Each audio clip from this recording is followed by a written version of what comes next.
বীর চট্টলাবাসী, আসসালামু আলাইকুম। আপনারা ভালো আছেন তো নাকি? প্রথমে একটা সুসংবাদ দিয়ে শুরু করব। একটা বিশ্ব রেকর্ড হয়ে গেছে, ওয়ার্ল্ড রেকর্ড। আমার ফেলে দেবেন আপনি।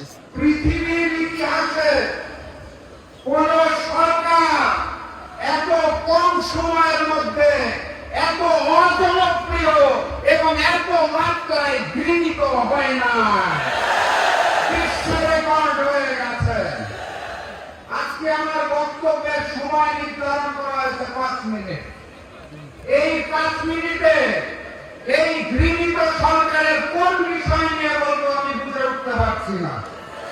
72-এর সংবিধান, মুক্তিযুদ্ধের চেতনা বিক্রি, লুটপাট, দ্রব্যমূল্যের ঊর্ধ্বগতি, ইসলামী ব্যাংক দখল, ক্যাম্পাস দখল, ক্রিকেট বোর্ড দখল, মিডিয়া দখল, এলপিজির দাম বৃদ্ধি, জ্বালানির দাম বৃদ্ধি, বিদ্যুতের দাম বৃদ্ধি, বিনা ভোটে প্রশাসনের দলীয়করণ, নতকানো পররাষ্ট্রনীতি, রাষ্ট্রীয় মোট সন্ত্রাস, আইন শৃঙ্খলা পরিস্থিতির অবনতি, খুন, ধর্ষণ, জখম, অবাস্তব উচ্চবিলাসী বাজেট,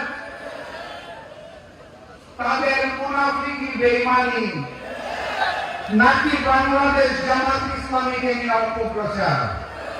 5 মিনিটে কোন বিষয় নিয়ে বললো চিন্তা করে দেখলাম, যেই সব বিষয়ের নাম খালি বলেছে পূর্ববর্তী ফ্যাসিস্ট শেখ হাসিনার আমলেও এই সকল বিষয় নিয়ে আমাদের প্রতিবাদ করতে হয়েছে।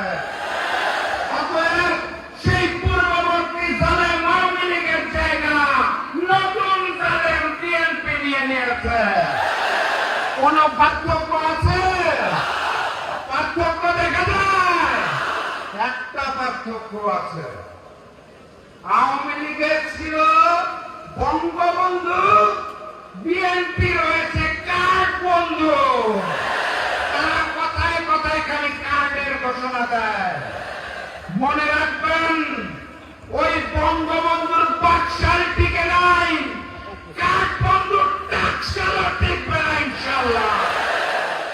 সংগ্রামী সাথী এবং বন্ধুগণ, আপনাদের এই চট্টগ্রাম বিভাগে একজন বড় নেতা আছে, শিলংয়ে দীর্ঘদিন গুপ্ত ছিল, ছিলেন নাকি? পবিত্র সংসদে দাঁড়িয়ে ওনার 4 গাড়ি আর 4 ড্রাইভারের হিসাব দেয়। আইন শৃঙ্খলা পরিস্থিতির হিসাব দিতে পারেন না। শিলংয়ে গুপ্ত থাকা অবস্থায়ও তার অর্থ ফুলে ফেপে কলা গাছ হয়ে গেছে। জনগণ একদিন হিসাব নেবেন। ওনার বক্তব্য শুনে মনে হয় বাংলাদেশের স্বরাষ্ট্রমন্ত্রী নয়, ভারতের মুখ্যমন্ত্রী কথা বলছেন। তিনি তার বক্তব্যের মাধ্যমে সীমান্তের হত্যাকে ভারতের পক্ষে হালাল করে দিয়েছেন। সেই খুশিতে গতকালকেও সীমান্তে একটি হত্যা হয়েছে। সেই খুশিতে গতকাল ভারত থেকে নবনিযুক্ত হাই কমিশনার বাংলাদেশে পা রেখে ভারতের 140 কোটি মানুষ আর বাংলাদেশের 20 কোটি মানুষ নিয়ে 160 কোটি মানুষের নতুন মানচিত্র করতে চায়। নতুন হাই কমিশনার একই আকাশ, একই বাতাস, একই সীমান্তের গল্প শোনাতে চায়। আমরা স্পষ্ট ভাষায় জানিয়ে দিতে চাই, ফ্যাসিস্ট শেখ হাসিনাকে নিয়ে ভারতের পরজ রাজ্য বানানোর জন্য বাংলাদেশকে নিয়ে যে ষড়যন্ত্র করা হয়েছিল, তার ফলাফল হিসেবে শেখ হাসিনাকে দিল্লিতে পালিয়ে যেতে হয়েছে।